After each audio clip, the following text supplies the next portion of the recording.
Chosen one, close the door if you can. Put your phone face down. Let this be one of the rare moments when no one else enters your mind before you do. The title told you to watch before this disappears. I need to be honest. I cannot promise that anyone will remove these words. Anyone who pretends to know that would ask you to trade discernment for fear. But something is disappearing. Your uninterrupted attention. Every day, pieces of it are taken by messages you never requested, opinions you never needed, and emergencies that were never yours. You are asked to react before you understand what you think. After enough years, a powerful person begins to feel ordinary. A creative person begins to call themselves scattered. An intuitive person stops trusting the first signal. You wait for 5 other voices to approve what you already knew. You enter a room and forget why. You open another tab. You reach for your phone when the important work begins. Then the most dangerous thought arrives. Maybe this is simply who I am now. No. That thought is the first thing we remove tonight. You are not empty. You have been interrupted. You are not incapable.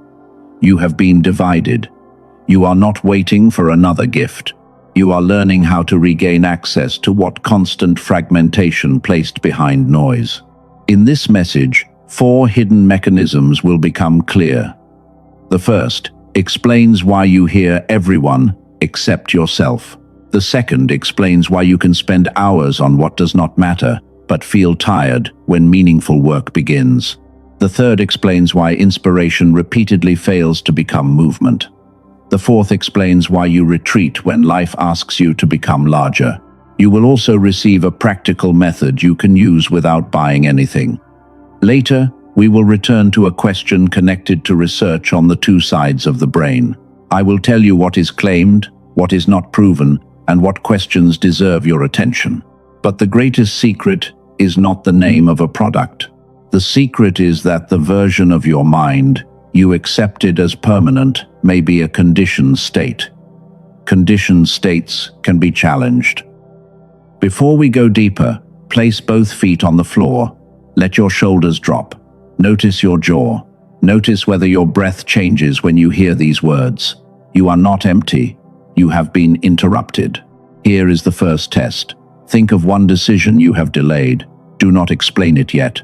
Write the first honest answer that appeared before fear began editing it. Then separate 3 things. What do you know? What do you fear? What reaction are you imagining from someone who is not even here? That small separation matters. It proves that the signal and the noise are not the same thing. You do not need to solve your entire life tonight. You need to hear one clean thought before another voice enters. That is the first return of agency. Now, make this moment visible. Not for approval, not as a performance. Write these words below. I am still here. Let your own attention witness your return. The question guiding everything from here is simple. What exactly was interrupted, and how do you restore access to it? There is a name for the voice that keeps replacing your own. Once you hear that name, several decisions from your past will finally make sense. Chosen one, the voice that replaces your own has a name. It is the borrowed voice. It does not always sound cruel. Sometimes it sounds reasonable. It sounds like caution. It sounds like maturity. Yet beneath those tones is one question. What will they think if I trust what I know? You have lived this scene before. It is late. An idea arrives while the room is quiet. Your chest feels lighter. You see the next step. You write it down because something about it feels alive. Then morning comes, and another presence enters the room without opening the door. You imagine someone disagreeing. You hear an old criticism. You remember the last time your excitement was dismissed. By noon, the idea has been edited until it carries no energy. You call this careful thinking. Often, it is the borrowed voice protecting you from imagined rejection. This is not simply a lack of confidence. Your mind learned to rank outside approval above inner recognition. It learned that belonging felt safer than accuracy. So the first signal arrives, and then a committee appears inside you.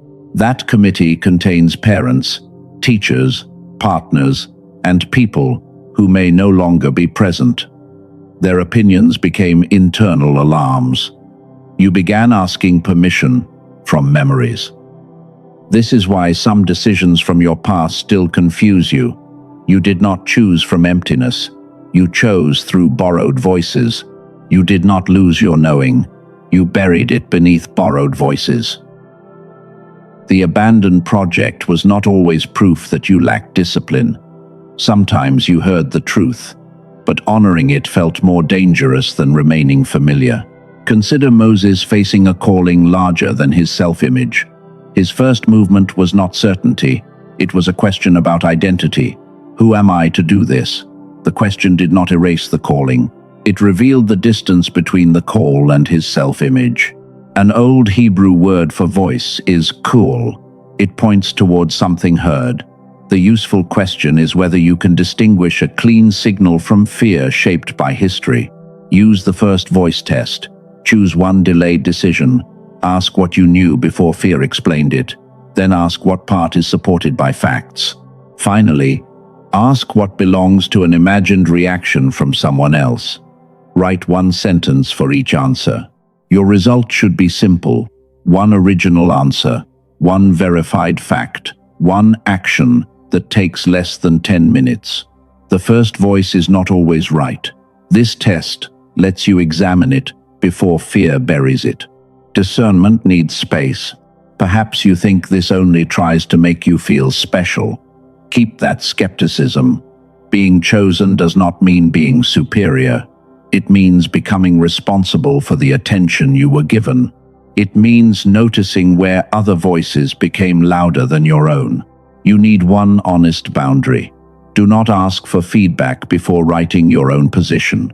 Do not invite a committee into an idea that cannot stand yet. Give the signal a few quiet minutes before the world enters. If you recognize how often your first knowing has been edited, mark the moment you stop surrendering it. Write this: my voice returns. Let it be a commitment to listen, not a promise that every feeling is correct. The borrowed voice is only the first interruption. Another form is harder to notice because it feels like your own restlessness. It appears when you sit down to do what matters, and suddenly everything else becomes urgent. Chosen one. The second interruption rarely sounds like another person. It feels like restlessness. You sit down to begin meaningful work, and suddenly the room becomes interesting. You notice an email. You remember a small task. You feel thirsty. Your hand reaches for the phone before you decide. This pattern has a name: the fragmented receiver. You may spend hours consuming information without discomfort, but the moment you try to create or finish, your energy changes. Your eyes grow heavy. Your body becomes unsettled. You assume you are lazy. That explanation is incomplete. The mind becomes efficient at what it repeatedly practices. When attention is divided hundreds of times each day, interruption begins to feel normal. A single task then feels intense because it asks the mind to remain where it is. The problem is not an empty mind. It is a receiver trained to expect fragments. You were not empty. You were interrupted. This changes how you interpret unfinished work. Some projects did not fail because you lacked talent. They weakened because your attention never stayed long enough for separate ideas to become one complete picture. You kept restarting the process of becoming present. This returns responsibility to the correct place. You cannot control every demand, but you can protect a small window where one demand matters. Use the 8-minute undivided window. Choose one task. Silence. Every notification you can silence. Set a timer for 8 minutes. Do not judge quality. Do not switch tasks. Do not search for a better method. Stay with the smallest visible action until the timer ends. When the 8 minutes finish, write the next action before you leave. That sentence keeps your future self from beginning at 0. You are teaching the receiver to hold one signal. 8 minutes will not solve every problem. It will give you evidence. You will learn whether the first wave of discomfort rises and falls when you stop obeying it. Evidence is stronger than a label. Let your shoulders drop. Unclench your jaw. Feel the weight of your feet. You do not have to repair your whole life now. You only need to notice that attention can return after it wanders. Returning is not failure. Returning is the practice. There is another reason this matters. Researchers have explored how different brain regions contribute to attention and integration.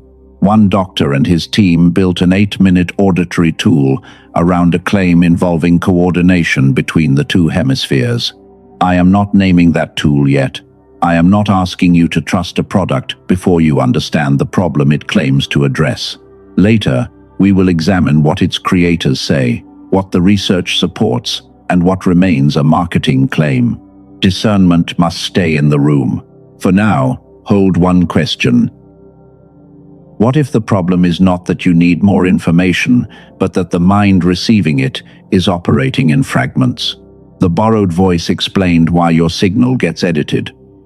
The fragmented receiver explains why it cannot remain whole. If you are still listening, do not use that as proof that fate selected you. Use it as evidence that you can hold attention longer than the old pattern expected. That is enough. You stayed. You listened. Fragmentation explains why you cannot hold the signal. It does not explain why a signal you hold still fails to become action. That gap has caused sincere people to blame their character, their faith, and their worth. It has a name, and it is the next thing we must uncover. Chosen one. There is a gap between recognition and movement. You can hear a truth. You can agree with it. You can even feel your body respond.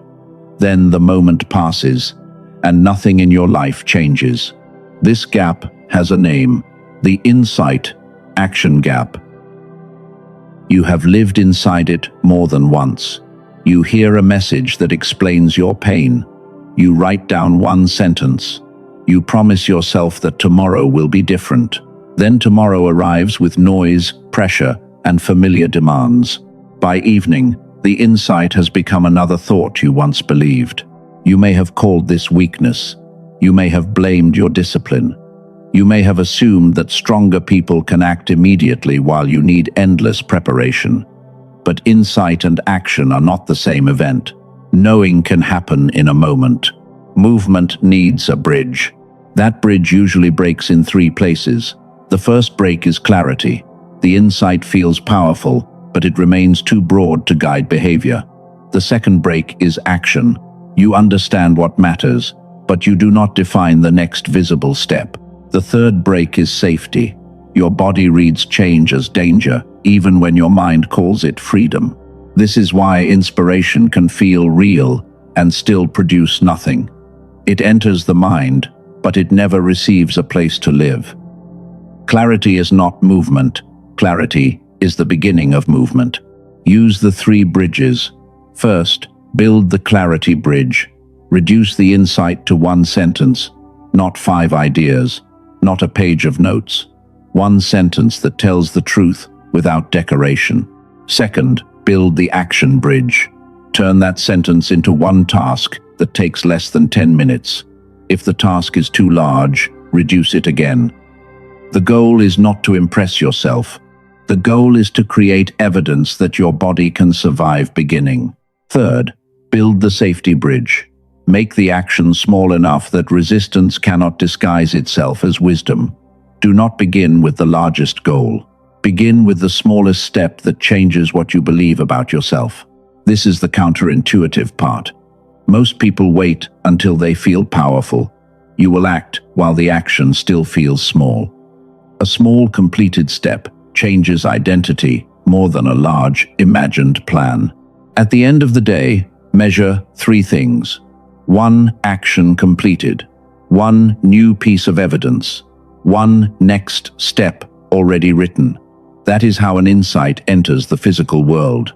Perhaps you have tried prayer, meditation, journaling, and many other practices.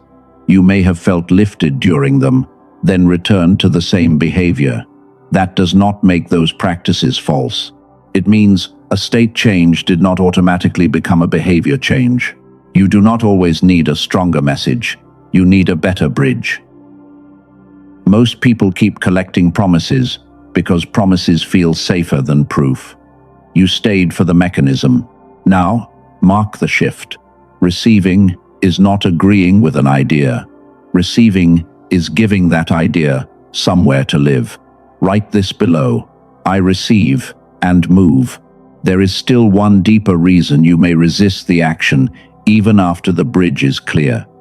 Sometimes the next step threatens the version of you that has learned how to survive. That is where the final hidden mechanism begins. Chosen one. The next barrier is not always fear of failure. Sometimes it is fear of becoming unfamiliar to yourself. You can want the new life and still feel pulled toward the old pattern. This barrier has a name: the familiarity ceiling. Imagine a person who keeps seeing the same opportunity. The invitation returns in different forms. Each time, they feel the answer. Each time, they delay until certainty disappears. They tell themselves they are being careful. In truth, they are waiting for the future to feel familiar before they enter it. That moment never comes. The future becomes familiar only after you begin living inside it. You have seen this pattern in smaller ways. You receive praise, then minimize it. You gain momentum, then create a distraction. You make progress, then return to the habit that once protected you. You may call it self-sabotage. Often, it is the nervous system choosing what it recognizes. The body can prefer a familiar limitation over an unfamiliar possibility. That does not mean you secretly want to fail. It means part of you associates the known pattern with survival. The old life may hurt, but it is predictable. The new life may be better, but it asks you to become someone your body has not practiced being. You did not fear the future. You feared becoming unfamiliar to yourself. This is why the final step must be repeated, not dramatic. You do not break the ceiling with one emotional promise. You retrain it through small experiences of safe expansion. Choose one action that belongs to the person you are becoming. Make it small. Repeat it before your mind turns it into a ceremony. Let your body learn that a new response does not create disaster. This is where the earlier story changes. The person who kept missing opportunities stopped waiting for certainty. They chose one invitation and answered before the old committee could gather. Nothing magical happened in that moment. Something more useful happened. They created new evidence. You now understand why the voice gets borrowed. You understand why the receiver becomes fragmented. You understand why insight remains still. But the largest cost has not yet been named. Fragmentation changes what you are able to recognize as possible. Picture a quiet morning several months from now. You wake before reaching for the phone. Your mind is not perfect, but one priority is clear. You sit down and complete the first meaningful task before the noise enters. The confidence you feel is not excitement. It is trust built through repetition. You are no longer asking whether you can become focused. You are collecting proof that you can return. You are no longer waiting for a sign large enough to remove all doubt. You are moving with enough clarity for the next honest step. Now close your eyes if it is safe. Picture 3 open tabs inside your mind. One holds an opinion from someone else. One holds an old fear. One holds the next honest step. Gently close the first 2. Keep the third open. Place a hand over your chest and say, one mind, one step. The old ceiling weakens when your body experiences a new action without catastrophe. Write this below. The ceiling breaks. You now have a free practice for attention, a framework for action, and a way to retrain familiarity. So, Why would anyone need an auditory tool at all? The answer depends on understanding the difference between a practice that trains attention and a tool designed to support a state. That distinction is the missing piece. Chosen one. Why does knowing all of this still fail to produce movement on certain days? Why can the voice be clear, the action be small, and the intention be sincere, yet the mind still refuse to settle? The missing piece is not another belief. It is the condition in which the brain is being asked to receive and integrate what you already know. Earlier, I asked you to hold a question. What if the problem is not that you need more information, but that the mind receiving it is operating in fragments? Now we close that loop. I waited until this moment because a tool only makes sense after the problem is clear. Before this point, any mention of it would sound like a shortcut. You now understand that the issue is not one single flaw. It is a pattern involving borrowed voices, divided attention, unfinished bridges, and a body that returns to what feels familiar. Here is the plain truth. The why is simple. You do not lack potential. You are processing too much noise while asking yourself to perform with perfect clarity. Your attention is interrupted. Your decisions are edited. Your body protects what it knows. The what is also simple. You need 3 bridges. Turn the insight into one sentence. Turn the sentence into one action. Make the action small enough that your body can remain present while you complete it. The who matters most. You are not the person who always delays. You are not the person who never finishes. You are the signal keeper. Your responsibility is to protect the conditions in which a signal can become a decision. This identity does not make you superior. It makes you accountable. A keeper protects what enters, what remains, and what becomes action. I also need to be direct. I cannot tell you that one audio will create a specific result for you. No honest person can promise that. I can only explain how the tool is described, what it asks you to do, and what questions you should ask before deciding whether it belongs in your life. If mental fog, memory changes, or difficulty concentrating continue to interfere with daily life, speak with a qualified medical professional. A digital audio cannot diagnose you. It cannot replace medical care, sleep, nutrition, or personal responsibility. Your situation may be more complex than one pattern. That does not erase what you learned here. It simply means discernment includes knowing when support should come from more than one direction. Before the next reveal, let your eyes soften. Release the need to decide anything immediately. Drop your shoulders. Let the breath become slower. You are allowed to hear information without surrendering judgment. You are allowed to feel hope without turning hope into certainty. A practice trains your attention through repeated effort. A tool may be designed to support a state while you listen. Those are different roles. Neither one removes your responsibility for what happens next. The question is not whether a tool can choose for you. It cannot. The question is whether a tool can support the condition in which your own choice becomes easier to hear. You now know what has been interrupting you. The only question left is whether you will keep calling the interruption your identity. Chosen one, do you remember the question about a sincere receiver operating in fragments? This is where that question becomes practical. A tool only matters when you understand the condition it claims to support. Keep your discernment awake. Dr. Roger Sperry received the Nobel Prize in 1981 for research connected to the specialized functions of the 2 hemispheres. That research did not prove this product. It did not certify one audio. It became part of the scientific story the creators used to explain their approach.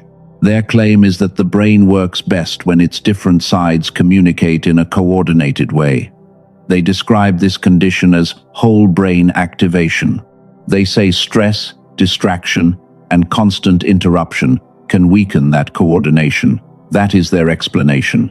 It should be examined, not worshipped. Before I name the tool, here 2 experiences shared by the company. A woman from California said she had tried prayer, journaling, and meditation. She believed the words, but struggled to feel clear inside daily life. After using the audio, she reported feeling calmer and more connected to her own direction. A man from Texas described a different struggle. He had spent years making decisions through constant mental fog. According to the company, he reported clearer thinking and stronger focus on the next practical step. These reports are not guarantees. The team behind the product is led by Dr. Daniel Barone in New York. They created an 8-minute targeted auditory sequence.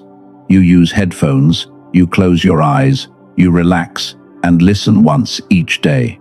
That is the full physical requirement. They call it the Genius Switch.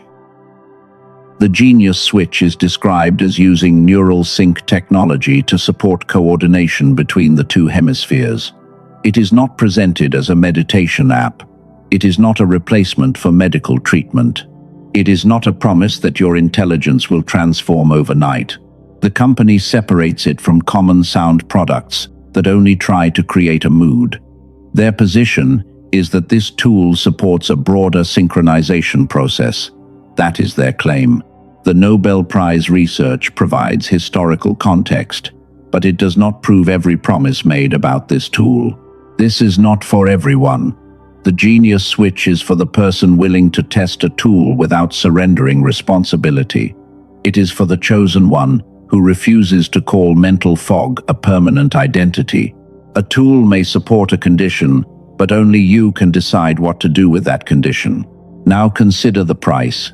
In-person neurofeedback can cost hundreds of dollars per visit, and home equipment can cost thousands. That comparison does not mean this audio is the same as medical neurofeedback. It only gives context. The listed price has been $49. The current offer, described on the official page, is $39. The purchase also includes 4 bonuses. There is a guided visualization, a grocery guide, a classic manifestation book, and a printable guide built around 5 daily habits. The company states that the purchase includes lifetime access and a money-back guarantee. Read the exact terms before buying. Check the current price. Check the bonus details. Check the refund conditions. There is no reason to decide from panic. The real urgency is personal. A moment of clarity can disappear when old patterns return. If this tool fits what you have recognized, examine it while your mind is calm enough to evaluate it honestly. Audio tracks with similar names may appear elsewhere. That does not mean they are the product created by Dr. Barone and his team.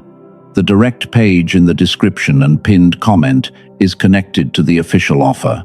Read everything before deciding. Ask whether the method makes sense to you. Ask whether the refund terms reduce your risk. Ask whether 8 minutes a day is realistic. If your spirit and your judgment agree, the link is there. The tool can support a condition. It cannot choose your next step.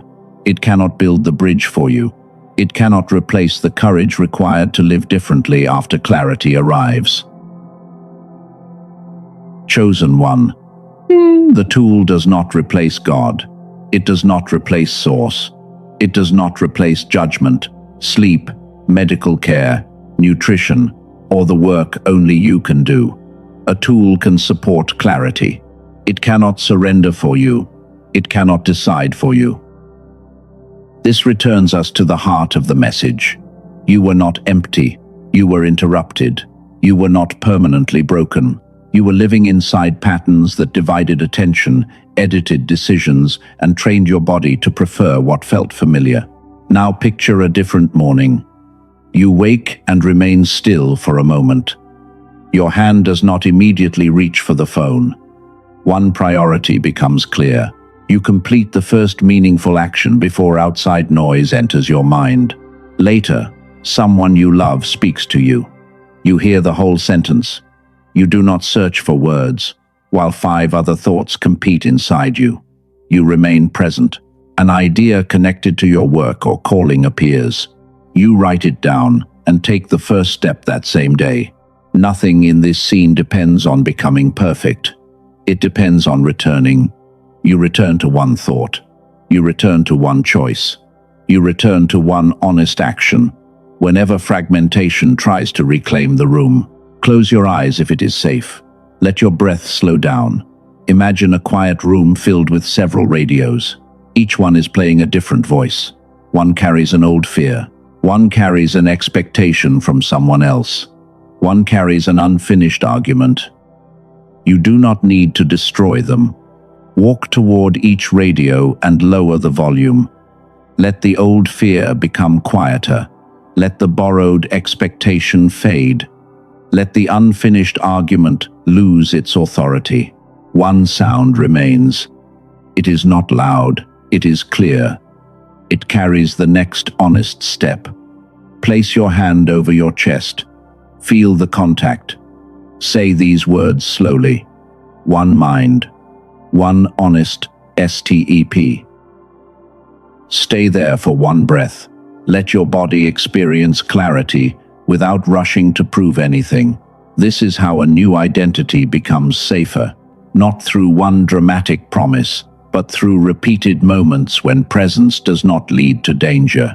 If the genius switch is the action you have decided to explore, the official link is in the description and pinned comment. Read the details before purchasing. Confirm the price, bonuses, guarantee, and terms for yourself. Let discernment carry you to the decision. Do not buy because you fear losing your calling. Do not buy because someone told you that being chosen requires it. No product can prove your worth. Consider it only if the method, the daily requirement, and the risk protection make sense to you. You have stayed long enough to hear both the invitation and its limits. That is discernment, not impulse. Whether you use the tool or not, the work remains yours. Protect the signal, build the bridge. Repeat the action until the unfamiliar becomes safe. Before this message ends, one final separation must happen. You are going to separate your identity from every unfinished beginning behind you. Chosen one, take one slow breath. You have stayed through the warning, the explanation, the invitation, and its limits. Do not turn that into proof that fate selected you. Let it become something more grounded. You protected your attention long enough to hear yourself again. That matters. The borrowed voice can be questioned. The fragmented receiver can be protected. The insight-action gap can be bridged. The familiarity ceiling can be retrained. None of these patterns are your identity. You are not every project you left unfinished. You are not every morning you woke without direction. You are not every decision fear delayed. Those moments are part of your history. They are not the final definition of who you are. Breathe in gently. As you breathe out, release the word lazy. Release the word broken. Release the belief that you must receive permission before beginning. Release the shame attached to every plan that never became real. You do not have to pretend those losses never happened. You only have to stop using them as evidence against your future. The past can teach you without continuing to name you. Place your hand over your chest again. Feel the steady pressure. Let each sentence land before the next one arrives. I am not empty. I am no longer available for constant interruption. I am allowed to protect my attention. I am capable of one honest step. I am learning to trust clarity without worshipping certainty. I am not my unfinished beginnings. I am the keeper of the signal I have been given. I am present. I am responsible. I am ready to move. Do not rush away from those words. Let your body notice that nothing dangerous happened when you claimed responsibility. You did not become arrogant. You became available to your own life. The question from the beginning can now be answered. What was interrupted was not your potential. It was your stable access to attention, integration, and action. The signal remained, but noise repeatedly broke your ability to hold it. Restoration begins when you question the borrowed voice. It continues when you protect a small window of undivided attention. It grows when every insight receives one visible action. It becomes stable when your body learns that the new version of you is safe. Every tool must pass through discernment. Every claim must be examined.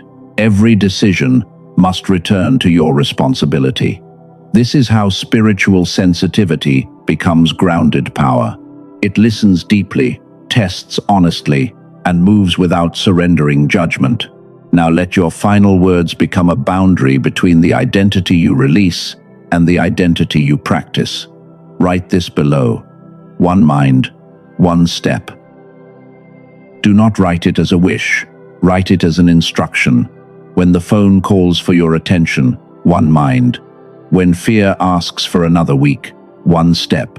When an old voice says you always quit, return to the evidence you create today. You do not need to become everything to nothing. You need to stop abandoning the next honest movement. The future is not asking for a perfect version of you. It is asking for a present version of you. The signal is yours to protect. The next step is yours to take. It is sealed.